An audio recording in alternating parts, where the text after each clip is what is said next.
Hay momentos en tu vida en los que no tienes vocabulario para entender lo que está pasando, lo que te han hecho, lo que has vivido. Y lo haces a través de una poesía, a veces es poesía sonora, sin más.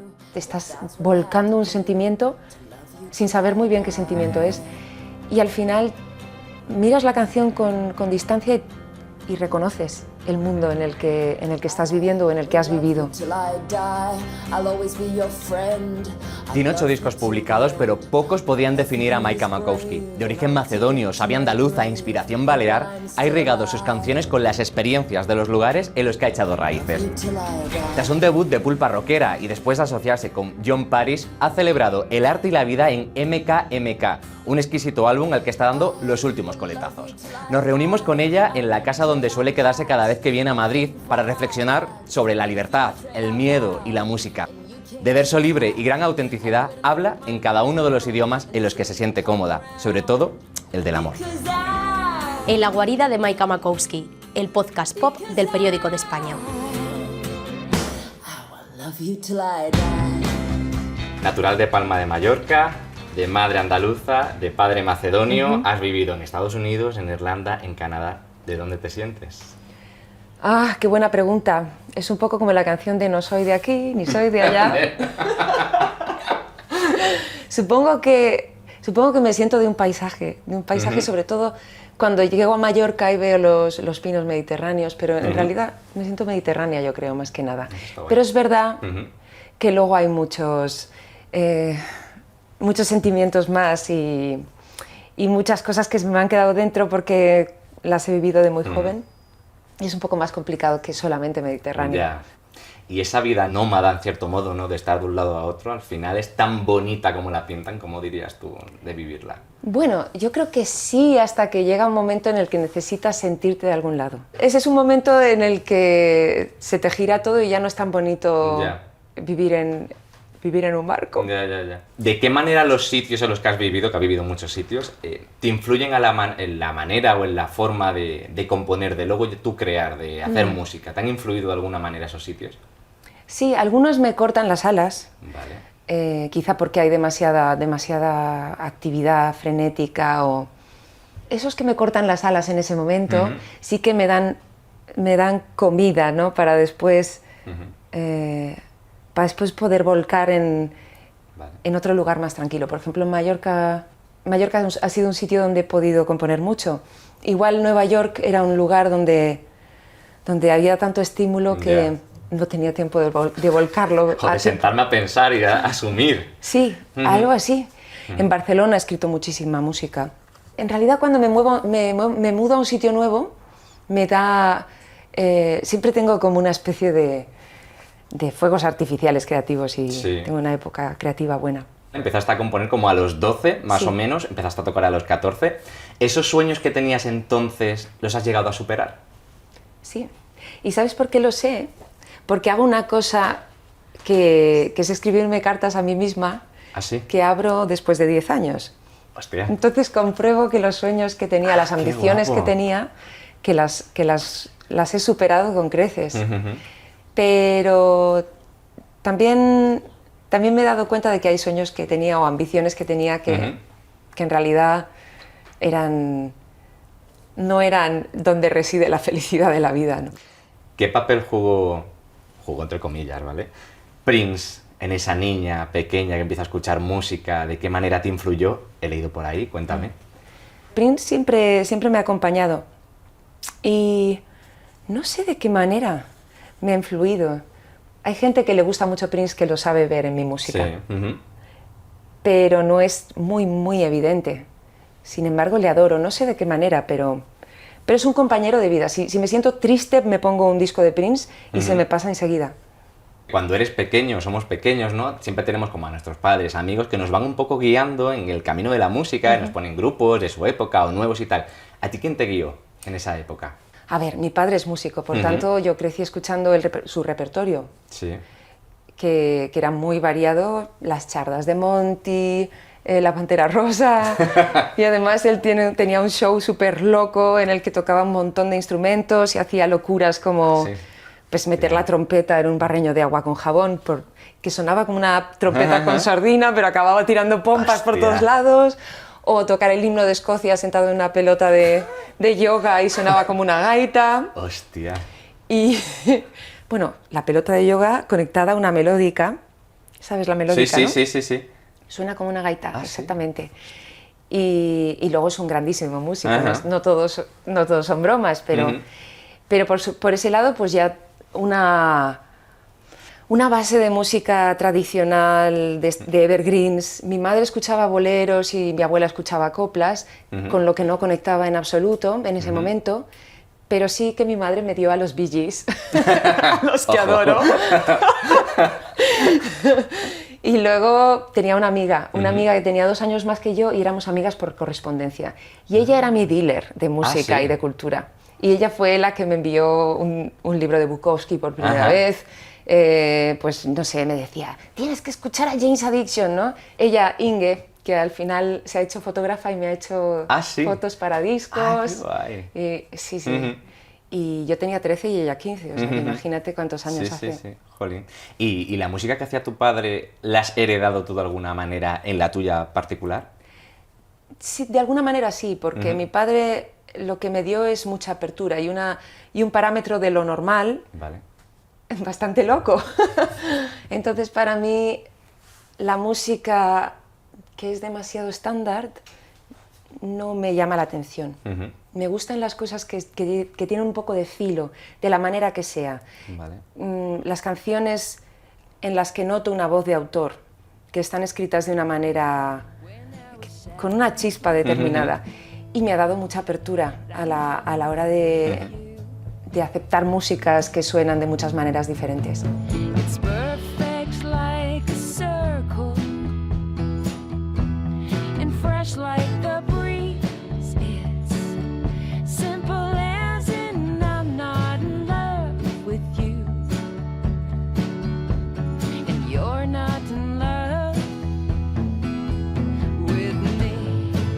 Debutaste con tu primer disco en 2005, después has editado otros 7 álbumes, uno de ellos en directo. Ha pasado bastante tiempo. ¿Qué es lo que más te gusta a ti de tu música? Es complicado, pero ¿qué es lo que más te mola? Wow, es una buena pregunta, muy positiva, y nunca me la había hecho. Bien. Supongo que lo que más me gusta es pues que hay un criterio sonoro, no solamente a la hora de escribir. Sí, que hay un criterio en cuanto a los sonidos, las texturas. Y supongo que al final que lo que he hecho lo he hecho convencida siempre. ¿Y eso ha sido fácil en una industria tan exigente? El poder determinar tu carácter, tu personalidad, el protegerlo. No, la verdad es que a veces te rompe el corazón. Sobre todo cuando estás empezando y, joder, y estás además, si estás en una banda estás más protegido, pero si eres solista, pues hay gente que te hace críticas muy duras sin darse cuenta de que tienes una cierta edad. Y te tienes que recomponer muchísimas veces. Por supuesto, eso tiene la parte positiva de que te haces más fuerte, de que al final aprendes a poner las críticas en su lugar, que ni las buenas ni las malas tienen la importancia que cuando eres más joven le das, pero fácil no es. Has trabajado con gente muy top, te voy a decir algunos como los he apuntado por aquí, John Parrish, Billy Fuller, Jim Barr. Claro, cuando trabajas con gente tan top, visto que también hiciste una gira con The Dubliners, o sea, era como muy grande, ¿no? Gente muy top. ¿Llegaste en algún momento a sufrir lo que se llama el síndrome de la impostora, ¿no? El decir, yo esto no me corresponde, no, ¿qué hago aquí? No sé. Uf. ¿En algún momento se sufre eso? Todo el rato. Cuando fui a grabar con John Parrish, que tenía 25 años y venía de tocar en lugares donde ni apagaban el fútbol. Hostia. Hostia. Decía, pero... ¿qué está? Voy a llegar al estudio y se va a dar cuenta de que ha cometido un grave error, que yo no pertenezco aquí. Pero menos mal que lo hice y que no me achanté. Hostia, porque realmente esa puerta estaba abierta y yo no la iba a usar, no le iba a enviar las maquetas, pero dije, tuve una amiga que me dijo, Maika, hazlo, envíale las maquetas y luego si quieres graba donde quieras. Ujú. Y lo hice y salió. Y gracias a Dios, porque te pones en esos... Ujú. A veces España es dura, joder. Sí. A veces te dan... si te dejas creer que tienes la valía Ujú. en la que te ponen, pues no levantas cabeza. Y está bien ponerte en lugares donde crees que no perteneces, porque igual te das cuenta de que sí. Ujú. De que, oye, pues eso también era para ti, joder. Ya. Y oye, como artista, letrista, instrumentista, productora, que también lo eres, ¿te has sentido reconocida, respetada? Hablamos a nivel internacional, por supuesto, y a nivel España, ¿te has sentido ese reconocimiento? Como que, no la palmadita en la espalda, pero decir, joder, me siento querida por todo Sí. lo que esté haciendo, ¿no? Sí, tengo una trayectoria de muchos años, entonces yo lo que siento es que todo lo que tengo me lo he ganado de alguna manera porque he ido subiendo todos los escalones, no me he saltado ni un escalón. Ujú. Entonces todo eso es mío y la gente que me sigue es fiel y no es un reconocimiento masivo como el de otras bandas, pero también sé por qué y me siento querida, sí, y siento que se entiende lo que hago, aunque no sea Ujú. por el mainstream. Ujú. Me gustaría hablar de canciones, de componer. Siempre que abrís en canal para componer, ¿tú crees que es necesario siempre sacarlo todo, las entrañas, la sangre y demás, para escribir una canción? ¿O hay canciones en las que no es tan necesario como verterlo todo ahí? Yo creo que puedes hacerlo todo. Y si puedes hacerlo, pues bien por ti. Porque en la vida hay momentos de todo tipo. Hay momentos en los que no tiene sentido abrirse en canal y tampoco es más trascendente algo porque Ya. dejes la víscera y las lágrimas y sea todo un drama. Hay cosas que son bellas y que son alegres, que son muy trascendentes y muy poderosas. Pero no sé por qué se ha quedado esta cosa del siglo XX del sufrimiento, ¿no? Que tampoco lo quiero echar por el suelo, porque es poderoso también. Sí. Pero no es lo único serio. Hay cosas que son muy graciosas, que son muy serias y muy valiosas.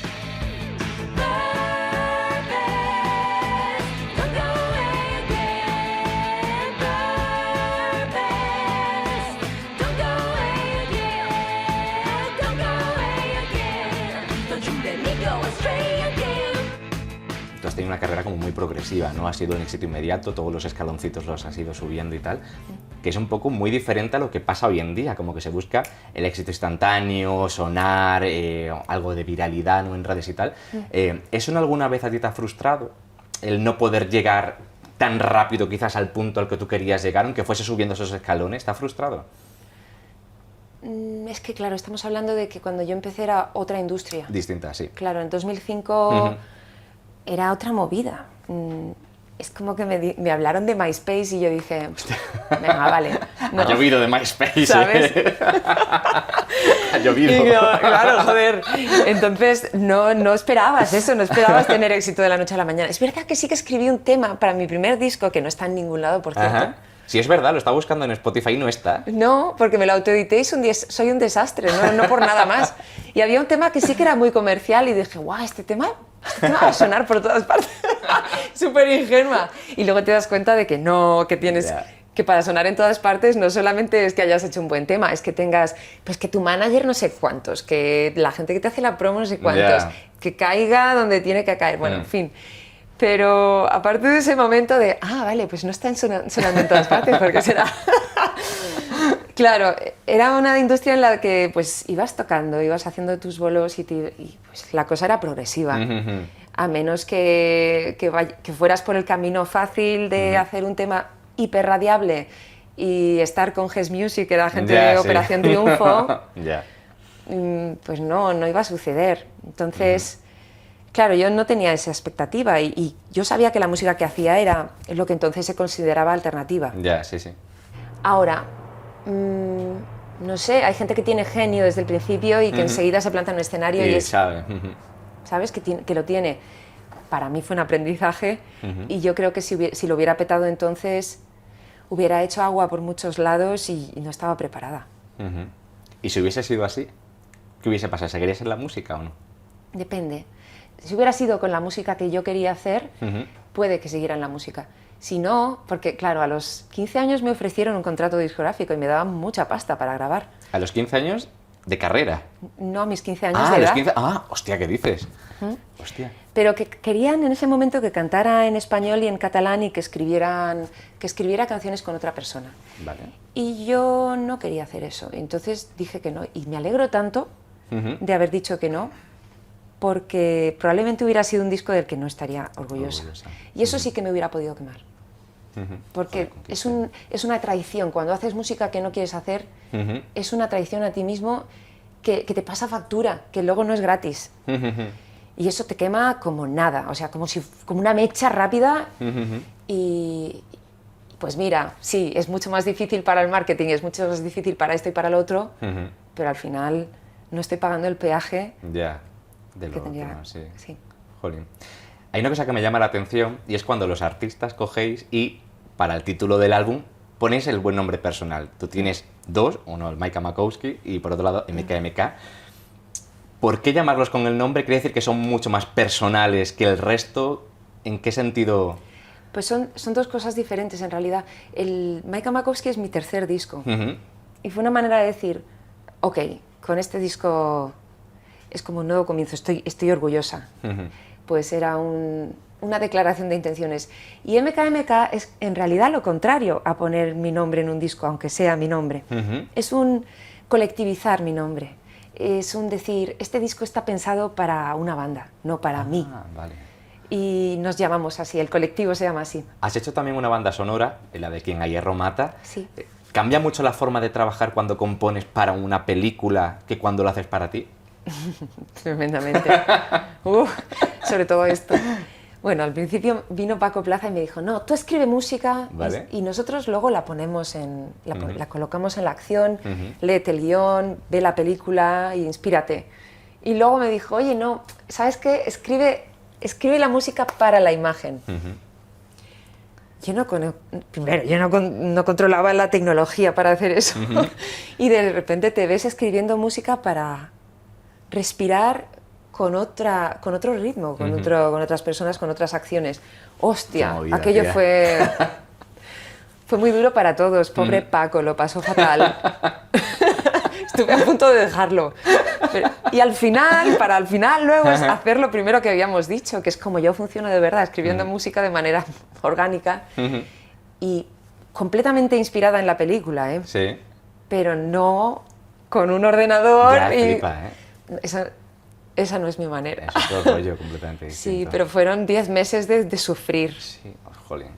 Luego también has musicalizado poemas de Edgar Allan Poe, que fue tu cuarto disco, que fue de Desaparecer. ¿Cómo es trabajar también desde ese punto de vista? Porque creo que tiene que ser completamente distinto al de banda sonora, música personal. ¿Cómo es darle música, melodía a algo que ya está creado? Ah, eso fue súper chulo, la verdad. Fue para una obra de teatro que hice con Calixto Vieito. Y pobre Edgar Allan Poe, yo creo que si vieras lo que hice con sus poemas... ¿Qué has hecho, insensata? Por ejemplo, cogía los poemas y los hacía trizas y cogía las frases que me llamaban la atención y las mezclaba y las metía en una coctelera. Y lo mismo hice con Shakespeare, que imagínate. ¿Ah, sí? Ah, no sabía. Fue para otra obra. Ajá. Y además iba a ser en Inglaterra, en Birmingham, ¿Qué dices? Qué guay. con la Royal Shakespeare Company. Hostia. Y ahí iba un poco más acojonada, porque claro, estás en Inglaterra con el autor más importante de Inglaterra, tú eres española, tienes acento americano y encima le has hecho trizas otra vez. Joder.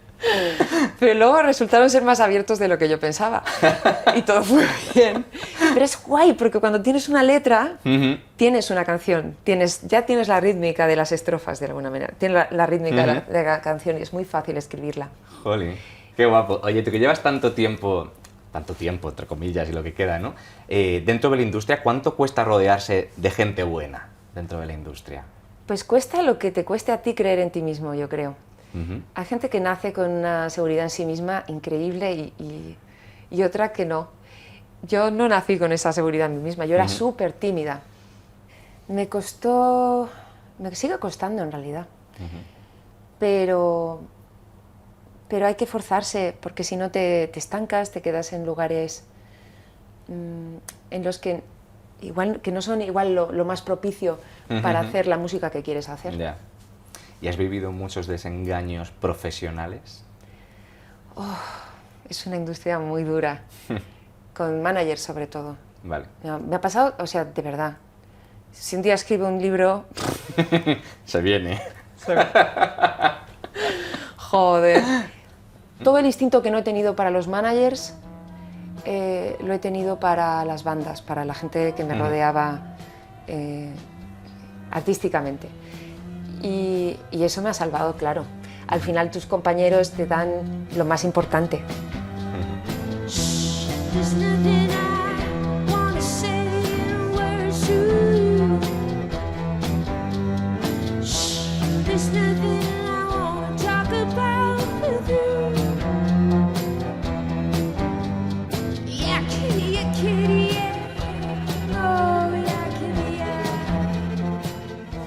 De hecho, hablando de compañeros, a mí una cosa que me gusta mucho es cuando tú tocas en los conciertos, los pones a todos los miembros de la banda en fila. Es decir, no es la disposición tradicional del batería atrás, el bajo, tal. Sí. Los pones todos como para darle quizás su protagonismo. ¿Lo haces por eso? Porque esa es una manera de reivindicar también el trabajo de ellos, que es súper importante, jolín.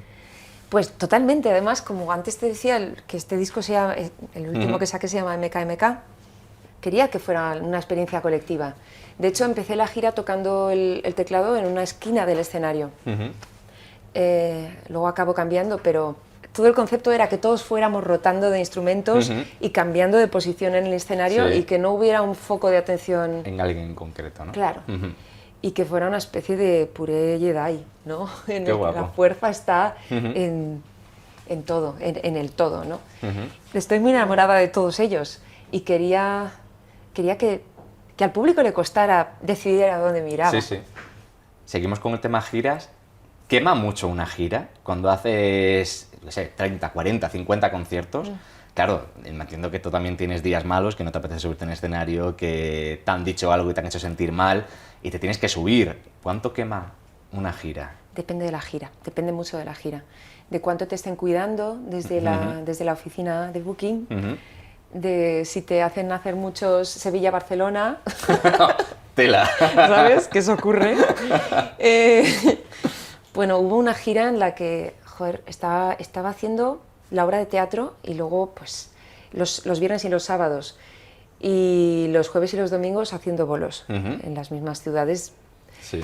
Y llegaba a casa para destruir una maleta y montar otra. Y eso fue muy duro, y la siguiente gira esa tuvo que ser una gira de teatros. Tuvo que ser una gira de cuarteto de cuerda para no darle posibilidad al booker de que me metiera en festivales ni en salas, solo teatros. Hostia. Y esa gira fue muy sanadora, por otro lado. Hicimos muchos conciertos, pero era un placer tocar a las 8, a las 9, Hombre. siempre con un sonido que daba un gusto, Sí. que es que te ibas a la cama así como que te En habían... nube. Sí. Entonces, claro, depende. Si estás haciendo una gira de tocar a las 12 de la noche en Vitoria y al día siguiente Ya, tener que hacer una prueba a las 12 en Jaén, Qué matada, pues tía. claro, te hace querer bajarte Reventada. de tu vida. Pues ya ves. Y ya para ir acabando, Maika, había un formato que creaste que era guapísimo, que era Carmenca, en el cual fusionabas un poco lo que es la música macedonia con la esencia andaluza, ¿no? Sí. ¿Qué quedó esto? Sí, fue muy bonito. Fue muy bonito y muy duro a la vez. Carmen es mi abuela andaluza y Menca es mi abuela macedonia. Y era pues un homenaje a las dos. Y también unas ganas de acercarme a esa música de la que nunca, a pesar de estar en mi sangre, nunca había vivido, nunca había, pues eso, nunca había tenido un biberón de esa música.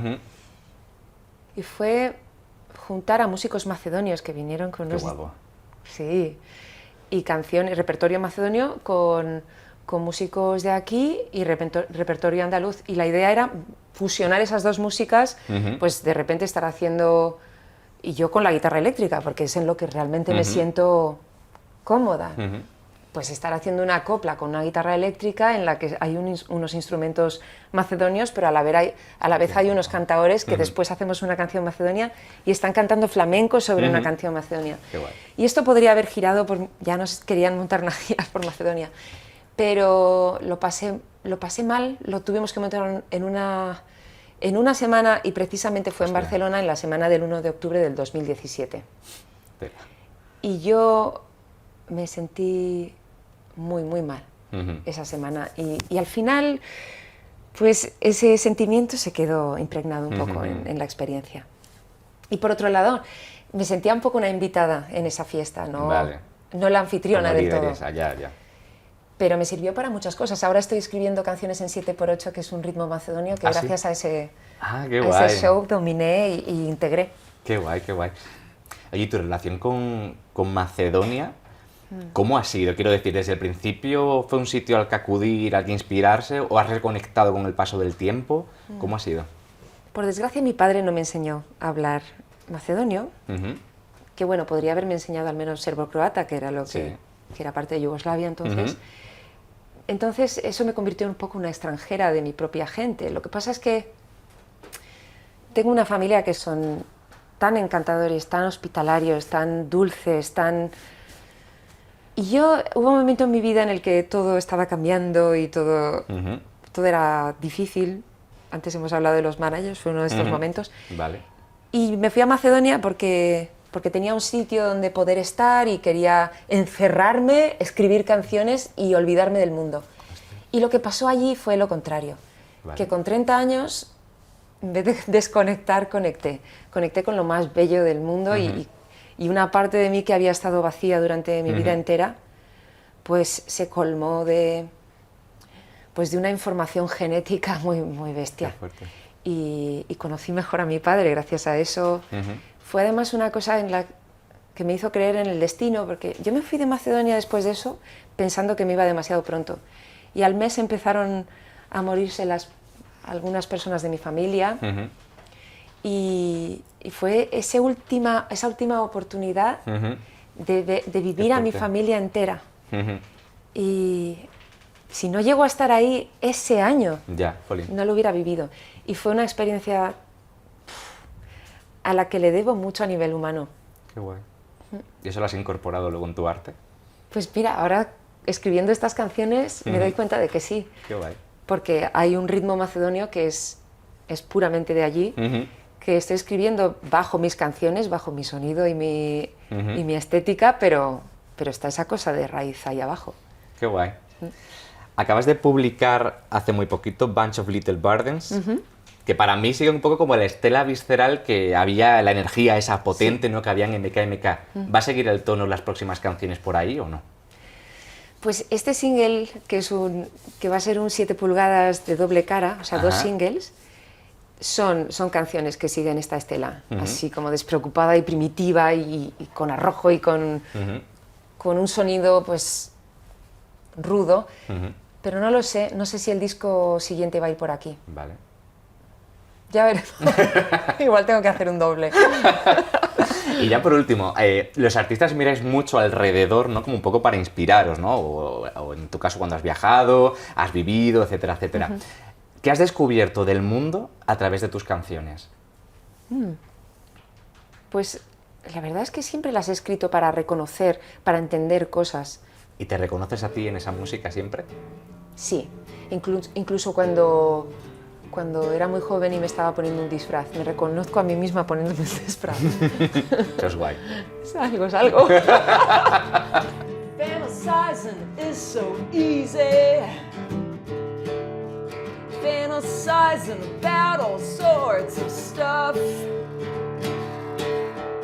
Fantasizing everything is easy.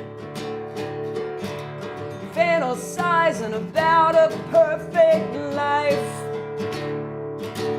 And me, I fantasize as I am pulling a bunch of little burdens up a hill. At times I dream that I am stronger, and at times that I don't